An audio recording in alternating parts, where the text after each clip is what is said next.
We begin tonight with the WSAZ investigation. The pain that comes with losing a loved one is something that takes many people just years and sometimes their whole life to try to overcome. Yeah, but for some in our region, they can't even begin the grieving process because they say their family member's final resting place is anything but peaceful. News Channel 3's Kelsey Soto found cracked headstones to flooding and even burial heirs at local cemeteries, and they all have one thing in common: they're all owned by the same company. We don't know if there's sewer in here or not either. Now, when it rains, my mother's grave's underwater. Disgusting. Disgusting. Is this my vault that I paid for decades and decades ago? Is this what I paid for? Hello. Cemetery after cemetery, issues so severe, several families reached out to us after feeling their complaints to management were falling on deaf ears. I gave them my mom and dad to take care of. The least they can do is respect that. Kathy Boudreau buried her father at Whitechapel Memorial Gardens in Barboursville more than a decade ago. Her mother was later laid to rest beside him. Since then, she says she's found her mother's grave deteriorating after spending long periods of time in an area that floods. And I come here for comfort.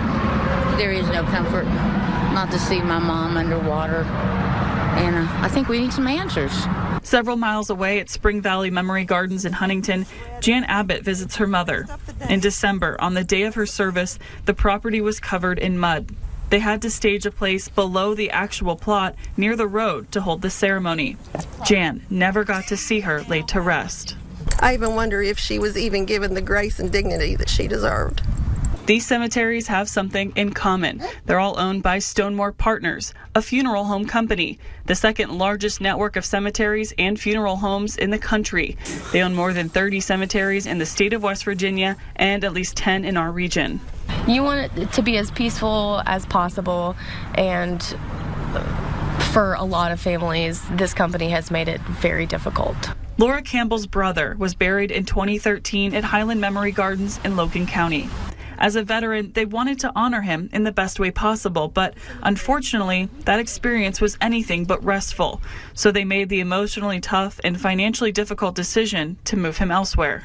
So in the end, we made the decision to exhume him and move him to another family-owned cemetery. Many of these families have taken their frustrations to social media and found they weren't alone. Some of them, including Joelle and Tinsley Blair, invited us to come see for ourselves the conditions they're dealing with. They arrived armed with cleaning supplies to take matters in their own hands. While they're not physically here on this earth to be loved anymore, their memory is here, and this is their memorial. And it's where you come to grieve. It's cracked in the middle where it's already sunk.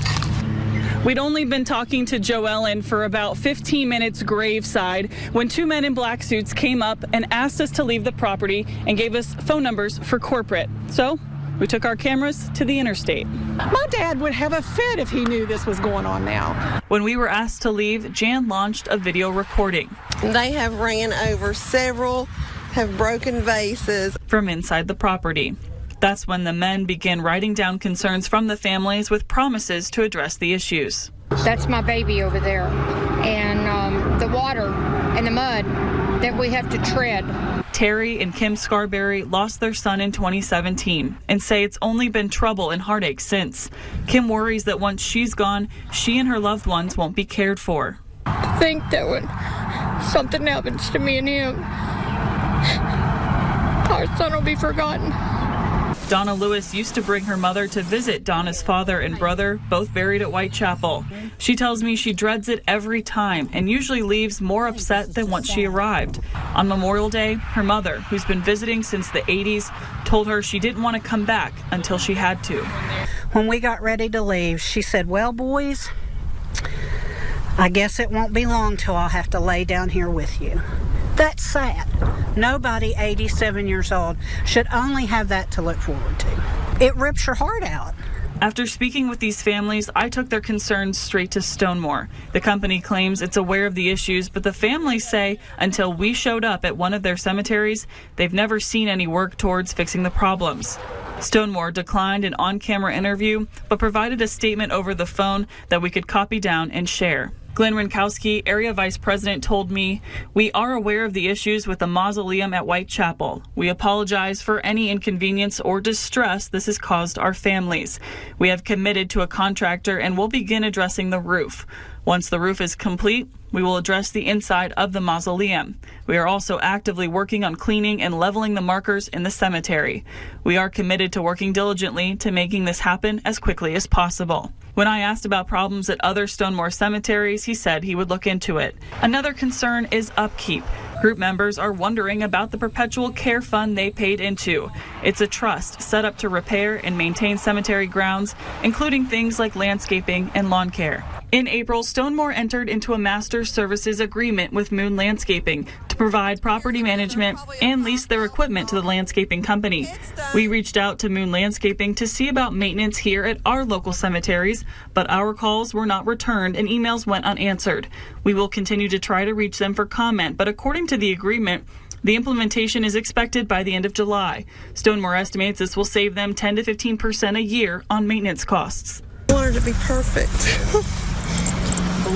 She loved me when nobody else did. I mean, she was my number one fan. These families are also struggling with the decisions of their own, now uncertain future. Many have plots of these properties and don't want to leave their family to rest alone, but they also don't want to be an added burden to their surviving relatives. And it hurts really bad. I think about that all the time. Members of the group tell me they want to see improvements, including more consideration of those who are buried there and those who visit, seeking out moments of peace and a place to properly mourn their loss. We had no choice. We're the voice of our loved ones now. And a promise from them all to make sure their loved one's memory isn't marked like this ever again. They're not going to rest in peace until this is taken care of. Then that's when you feel like your loved one's resting in peace. So I'm not going to stop until I see that everyone is. Now, Stonemore was charged by the U.S. Securities and Exchange Commission in December for making misstatements in financial documents. They were fined $250,000. Then in April, the Pennsylvania-based company settled with the Attorney General's office there for deceptive ad practices, costing $25,000 that goes to the victims and another $25,000 over to the state. The company was given an F rating by the Better Business Bureau and racked up more than 100 complaints in the last 3 years. Wow. All right, Kelsey, thanks so much. Yeah, and obviously we will continue to look into this case and bring you the very latest here and on our website.